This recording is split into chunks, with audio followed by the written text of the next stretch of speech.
Hello and welcome to part 2 of my 6-part series. Today I'm going to be talking about the different playing positions of the cymbals.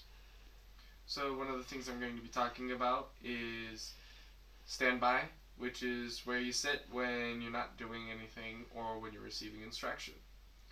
I'm also going to be talking about the standard playing position, the orchestral playing position, and the set playing position. I'm also going to be talking about transitioning from each position to another. I'll also be talking about an exercise that I learned when I marched corps, and it's just a really simple exercise that you can practice with weights or with the line or by yourself. Doesn't really matter. So, give me a sec. Let me pop my cymbals on.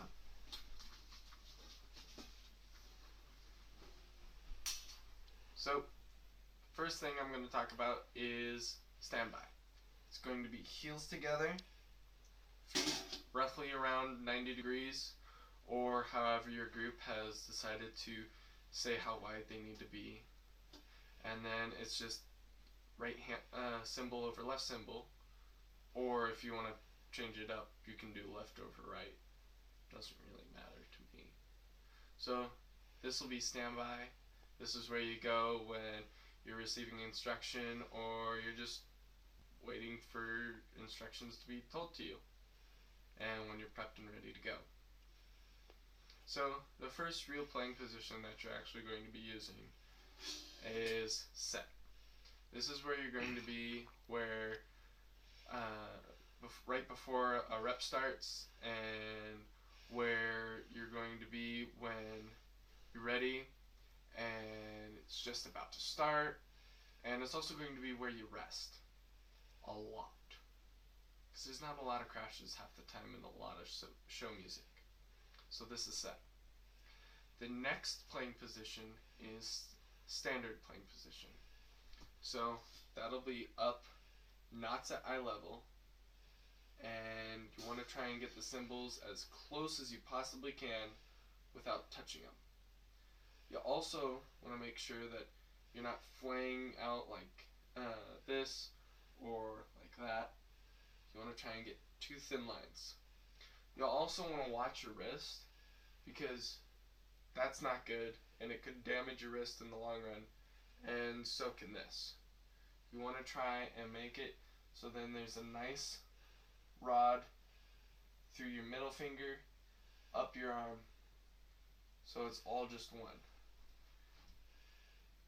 So, standard.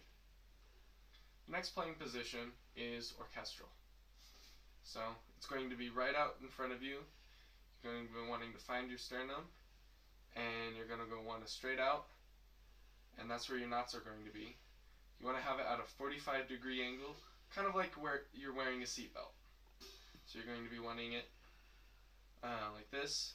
You can also flip it over and have it like this, depending on who is in your group and if they're left-handed or right-handed. If you got more right-handed, you want right on top. More left-handed, you want left on top. So, those are the 3 different playing positions. How to move to them. So, I'm using a pop and lock technique. So, first thing you want to think of is just dropping the arms. Simple as that, just dropping them. Drop them down, and then you bring them up, bring it in a little too close, and then pop it out. So, in essence, it's just going to go pop and lock. It's just a 3-count move, rest on 4. Now, one thing you want to also think about is, are they moving in a straight path? Are they curving? You don't want them to curve. You want them to just flow in like they're made to go there. Okay? So, it's going to be pop and lock, pop and lock. Up and down. One thing you'll want to be careful when you're holding it out in front of you is also the lean. You don't want to go leaning backwards or lean forwards. The most tendency when holding the cymbals out in front of you in standard or orchestral is to lean back. The longer you hold it out, the heavier they'll feel, and so the more you just want to bring them in. Don't. Keep them out. So, since we're already up here, we're going to shoot our arms out straight, bring them down, bring them up, and pop them in the holsters. Right back into set position. So, then you can do the same for orchestral, and it's just simple as that. Now, the exercise. So what you're going to do is you're going to do pop and locks, and you're going to start at set, and then you're going to go up to standard, and then back down to set, then to orchestral, set, standard, orchestral, set, orchestral, standard, set. So you can go ahead and try it on your own, either both or one at a time, to try and get used to moving them. We're actually going to do one hand at a time also. So here's going to be the exercise, setting the table.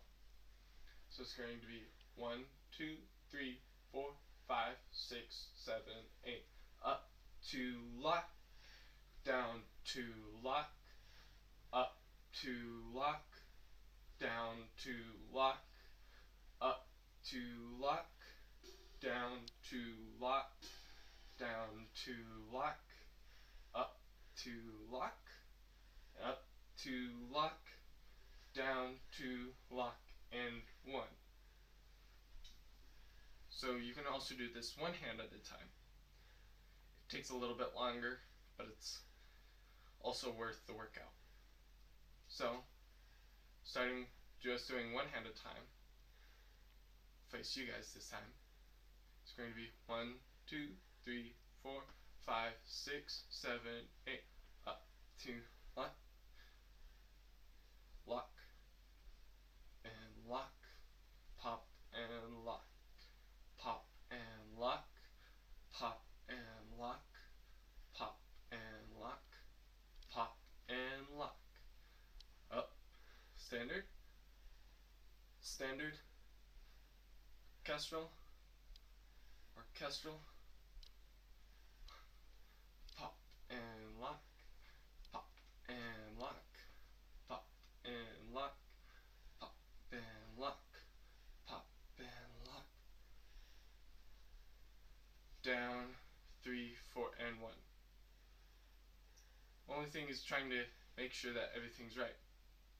So what my group did was we did both hands, and then as soon as we were done with both hands, we go right into single hands, and we'd all do it together. And then what we would do is we would alternate. So it'd be down the line, 1, 2, 3, 4, depending on how many players you have. So you do the counts, 1, 2, 3, 4, and that's when you start. So instead of popping on 1 and locking on 3 for player 2, 3, and 4, for player 2 it'd be 1, 2, 3, 4, and for player 3 it'd be 1, 2, 3, 4, 1. And then you could also do the ripple with one hand. Same counts. So that ends the second video. See you next video.